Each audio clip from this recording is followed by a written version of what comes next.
رحمت وہ ہے جب دل اللہ کی یاد سے معمور ہو، اور تباہی وہ ہے جب اللہ کی یاد نہ ہو۔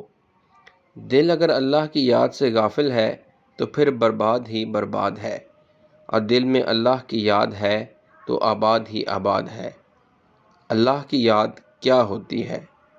اللہ کے ہر فیصلے کو خاموشی سے تسلیم کرنا، اور اللہ جس راستے سے گزارے اس سے گزر جانا۔ اگر وہ آپ کے ہاتھ میں چلنے کے لیے چھڑی دے دے تو آپ چھڑی لے کر چلیں۔ حضرت موسیٰ علیہ السلام سے اللہ نے کہا کہ تمہارے ہاتھ میں کیا ہے؟ تو انہوں نے کہا چھڑی ہے۔ اللہ نے پوچھا کہ اس سے کیا کرتے ہو؟ تو انہوں نے کہا بھیڑ بکریوں کے لیے درختوں سے پتے توڑتا ہوں۔ تو پیغمبروں نے بادشاہی کی، ان کے تذکرے ہیں۔ اللہ سے ہم کلام بھی ہوئے اور کنویں میں بھی رہے۔ یوسف علیہ السلام کنویں میں بھی تھے، جیل میں بھی تھے، بدنامی بھی ہوئی۔ مولوی غلام رسول صاحب نے یوسف زلیخا کا بڑا خوبصورت واقعہ لکھا۔ پیغمبر کی بینائی بھی گئی۔ یعقوب علیہ السلام کی بینائی بیٹے کی جدائی میں چلی گئی، اور جب بیٹے کی خوشبو آئی تو بینائی واپس آ گئی۔ پیغمبر آرے سے چیر دیے گئے، مچھلی کے پیٹ میں چلے گئے۔ تو پیغمبروں کے ساتھ کیا کیا واقعہ نہ ہوا۔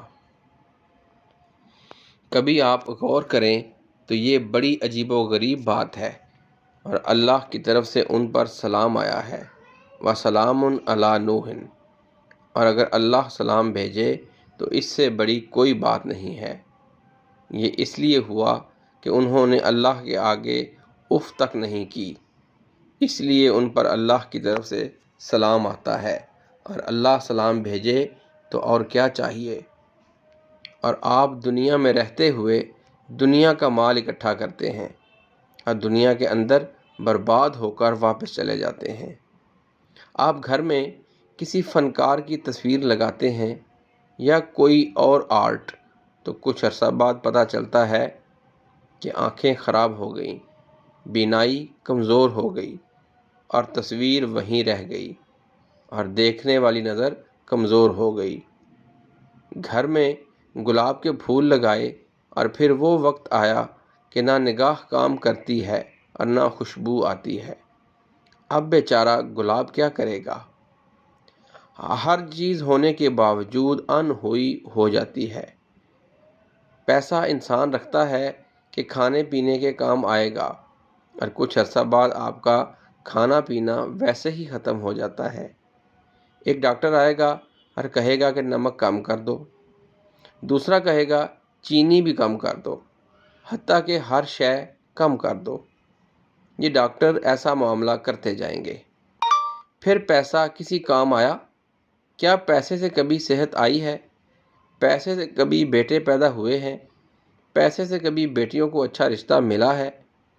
پیسہ آپ نے دیا کہ بیٹیوں کے گھر اچھے آباد ہوں، اور جس بیٹی کو پیسے نہیں دیے، کیا اس کا گھر اچھا آباد نہیں ہوا؟ کیا پیسے سے آبادیاں ہوتی ہیں؟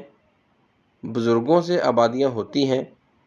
آپ سمجھتے ہیں کہ پیسوں سے آبادیاں ہیں، بیٹیوں کو پیسے کے ساتھ آباد کرتے ہو اور دامادوں سے بھی پیسے لیتے رہتے ہو۔ اصل میں کیا ہونا چاہیے؟ پیسے اللہ کے ہاں، مال اللہ کا، بندہ اللہ کا، اور اللہ جو چاہے کرے۔ آپ کو سب منظور ہونا چاہیے، کسی بات کا گلہ نہیں ہونا چاہیے۔ اصل میں یہ اللہ کی رحمت ہوتی ہے۔